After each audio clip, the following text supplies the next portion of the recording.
وزیر اعظم شہباز شریف کی جاتی عمرہ میں نواز شریف سے ملاقات، نائب وزیر اعظم اسحاق ڈار اور وزیر اعلیٰ پنجاب مریم نواز بھی موجود تھیں۔ ملاقات میں ملک کی سیاسی اور معاشی صورتحال پر تفصیلی تبادلہ خیال۔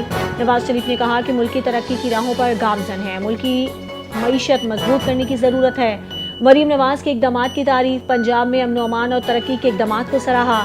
وزیر اعظم شہباز شریف نے میاں مرغوب احمد کے گھر جا کر ان کی اہلیہ کے انتقال پر تعزیت کی۔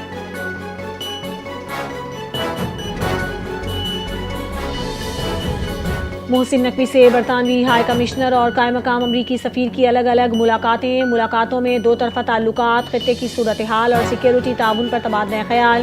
محسن نقوی کا 5 برس بعد برطانیہ کے لیے فضائی آپریشن کے آغاز پر اظہار تشکر۔ برطانوی ہائی کمشنر اور امریکی سفیر نے پاک بحریہ کے انسداد منشیات آپریشن کو سراہا۔ برطانیہ کے نیشنل کرائم ایجنسی کے ڈائریکٹر جنرل اگلے ماہ پاکستان کا دورہ کریں گے۔ محسن نقوی نے کہا کہ سینٹر آف ایکسیلنس سے پاکستان اور برطانیہ کا قانونی تعاون مزید مضبوط ہوگا۔ امریکی قائم مقام سفیر نیکی بیکر نے کہا کہ دہشت گردی اور انتہا پسندی کے خاتمے کے لیے پاکستان کی کوششیں قابل تحسین ہیں۔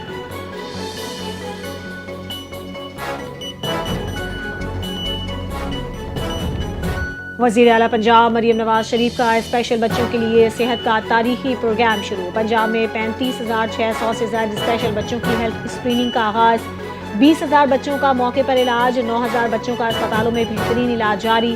پنجاب بھر میں اسپیشل بچوں کے داخلے کے لیے ڈور ٹو ڈور مہم کامیاب۔ 5,000 نئے اسپیشل طلباء کے داخلے، تعلیم میں شمولیت میں اضافہ۔ 2 خصوصی کورسز کا آغاز، design, YouTube content creation, social media اور ای کامرس۔ 10 نئی کمپیوٹرز لیبس کی منظوری، 8 موجودہ لیبس کو جدید خطوط پر استوار کرنے کا فیصلہ۔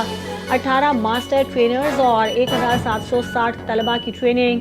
بہترین 50 طلباء کو لیپ ٹاپ بھی فراہم کیے جائیں گے۔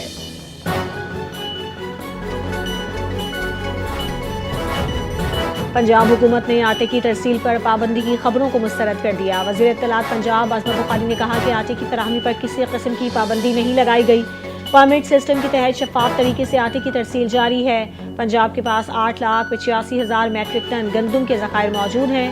عظمت بخاری نے مزید کہا کہ پنجاب عوام کا حق کسی سیاسی تماشے پر قربان نہیں کرے گا۔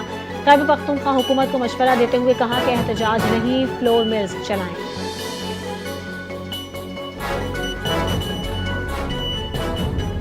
پاکستانی قومی ایئر لائن کی پروازیں 5 سال بعد دوبارہ برطانیہ کے لیے بحال۔ پاکستانی قومی ایئر لائن پہلی پرواز اسلام آباد سے مینچسٹر روانہ ہو گئی۔ قومی ایئر لائن کی واپسی، پاکستانی کمیونٹی نے مینچسٹر ایئرپورٹ پر بھرپور استقبال کیا۔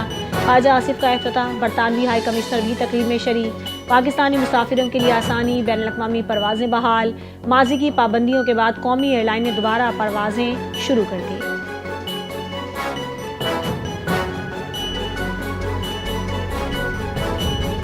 داؤد انجینئرنگ یونیورسٹی کی سینڈیکیٹ کا اہم اجلاس، صوبائی وزیر ناصر شاہ کو اعزازی پی ایچ ڈی کی سند عطا کرنے کا فیصلہ۔ صوبائی وزیر کی تعلیم کے فروغ اور فلاح و بہبود کے شعبے میں خدمات پر ڈگری دی جائے گی۔ سینڈیکیٹ کی سفارشات گورنر سندھ کامران ٹیسوری کو بھیجی جائیں گی۔ منظوری کے بعد کانوکیشن میں صوبائی وزیر ناصر شاہ کو ڈگری دی جائے گی۔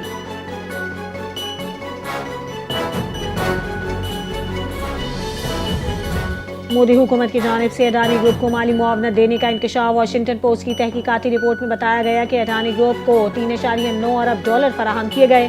رقم سرکاری انشورنس کارپوریشن کے ذریعے اڈانی کمپنیوں کو منتقل کی گئی۔ رپورٹ میں بتایا گیا کہ منصوبے کی نگرانی سرکاری اہلکاروں نے براہ راست کی۔ اڈانی گروپ پر امریکی حکام نے گزشتہ سال رشوت اور فراڈ کے الزامات عائد کیے تھے۔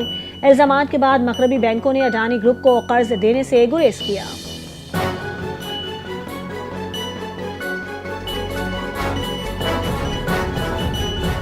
بھارتی افواج نے سری نگر میں داخل ہو کر جموں و کشمیر پر غیر قانونی قبضے کی ناپاک کوشش کی۔ تاریخ بھارت کے اس اقدام کو ہمیشہ ایک سیاہ باب کے طور پر یاد رکھے گا۔ وفاقی وزیر امیر مقام نے حریت رہنماؤں کے ہمراہ پریس کانفرنس کرتے ہوئے کہا ہے کہ 7 اکتوبر کشمیر پر بھارت کے غاصبانہ قبضے اور مظالم کو بے نقاب کرنے کا دن ہے۔ بھارت ظلم و جبر کے ذریعے کشمیریوں کے عزم اور استقامت کو کمزور نہیں کر سکتا۔ مودی کے ظلم و جبر کے آگے مقبوضہ کشمیر کے عوام کبھی گھٹنے نہیں ٹیکیں گے۔ متعدد حریت رہنما بھارتی جیلوں میں قید و بند کی صعوبتیں برداشت کر رہی ہیں۔ کل مقبوضہ کشمیر پر بھارت کے غاصبانہ قبضے اور مظالم کے خلاف بھرپور احتجاج کیا جائے گا۔